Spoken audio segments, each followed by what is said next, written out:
আসসালামু আলাইকুম। খাদিজা রশিকার আপনাদের সবাইকে জানাচ্ছি স্বাগত। আজ আমি মুখে লেগে থাকার মতো দুই পদ রেসিপি করেছি। একটি করেছি পাঙ্গাস মাছ দিয়ে আলু দিয়ে, আর এটা ছিল নদীর পাঙ্গাস। আরেক পদ না মুখে বলবো না, আপনারা পুরো ভিডিওটা দেখে নিন। আমি প্রথমে আলু দিয়ে নদীর পাঙ্গাস মাছ রান্না করব। এই জন্য আলুটাকে আমি ডুমো ডুমো করে কেটে তেলে একটু ভেজে নিয়েছি। তার মধ্যে দিয়ে দিয়েছি পেঁয়াজ কুচি আর কাঁচামরিচ কুচি। এগুলো একটু ভেজে নিয়ে তারপর আমি দিয়ে দেব টমেটো কুচি। টমেটো কুচিটা আমি আলুর সাথে একটু কষিয়ে নেব। এর মধ্যে আমি এখন একটু লবণ দিয়ে দেব, এতে করে টমেটোটা তাড়াতাড়ি নরম হয়ে যাবে। এই তো টমেটোটা কিন্তু নরম হয়ে এসেছে। এখন আমি এর মধ্যে দিয়ে দেব হলুদের গুঁড়ো, মরিচের গুঁড়ো। তারপর আমি আলুর সাথে এগুলো আমি একটু ভেজে নেব। তারপর একটু পানি দিয়ে আলুটা আমি খুব ভালো করে মিশিয়ে ঢেকে রান্না করে নেব। এ তো আলুটাও আমার কষানো হয়ে গিয়েছে। এখন আমি দিয়ে দেব ধুয়ে রাখা পাঙ্গাস মাছ। এগুলো যেহেতু নদীর পাঙ্গাস, সেজন্য আমি ভেজে রান্না করব না। আমি এগুলো আলুর সাথে কষিয়ে রান্না করে নেব।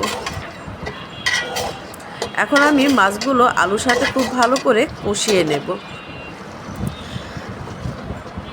আমার এই ভিডিওটা যদি ভালো লাগে তাহলে একটি লাইক দিয়ে পাশে থাকবেন, আর আমার চ্যানেলটাকে সাবস্ক্রাইব করে দেবেন। আমি এখন ঝোলের জন্য দিয়ে দেব প্রয়োজন মতো গরম পানি। দিয়ে ভালো করে মাছটার সাথে মিশিয়ে নিয়ে ঢেকে রান্না করে নেব।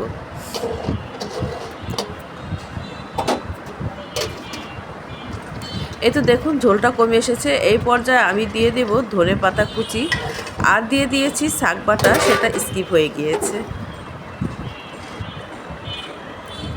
আমার মাছের তরকারিটা দেখুন হয়ে গিয়েছে প্রায়। এখন আমি নামিয়ে সার্ভ করে নেব। এই তো দেখুন দেখতে কতটা লোভনীয় কালার হয়েছে। আলহামদুলিল্লাহ, খেতেও কিন্তু দারুণ হয়েছিল। এখন আমি রান্না করে নেব বুটের ডাল দিয়ে মুরগির মাংস। এই জন্য প্রথমে আমি সর্ষের তেল দিয়ে দিয়েছি, তার মধ্যে দিয়ে দিব মুরগির মাংস। আজ আমি মুরগির মাংস দিয়ে সব মশলা দিয়ে একসাথে কষিয়ে রান্না করব। তারপর আমি এখানে দিয়ে দেব পেঁয়াজ কুচি, লবণ। তারপর দিয়ে দেব আদা বাটা, রসুন বাটা। তারপর দিয়ে দেব তেজপাতা, গরম মশলা, হলুদের গুঁড়ো, মরিচের গুঁড়ো।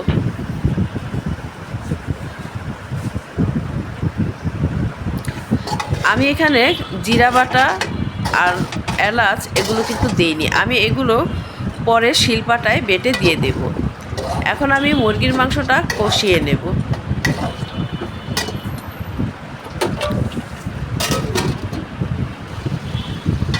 মুরগির মাংসটা যখন পুরোপুরি কষানো হয়ে যাবে, তখন আমি এর মধ্যে দিয়ে দেব বুটের ডাল।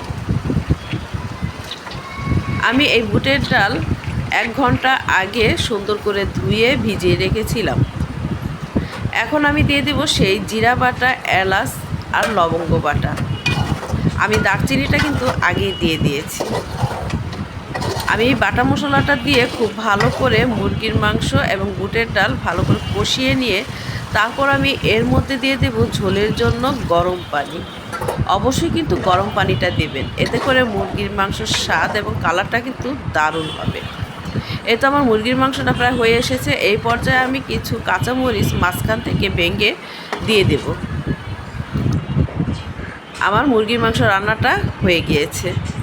কেমন লাগলো আমার এই রেসিপিটা? যদি ভালো লাগে একটি লাইক দিয়ে পাশে থাকবেন, আর যারা নতুন আছেন তারা এই চ্যানেলটাকে সাবস্ক্রাইব করে দিবেন। ধন্যবাদ সবাইকে। আল্লাহ হাফেজ।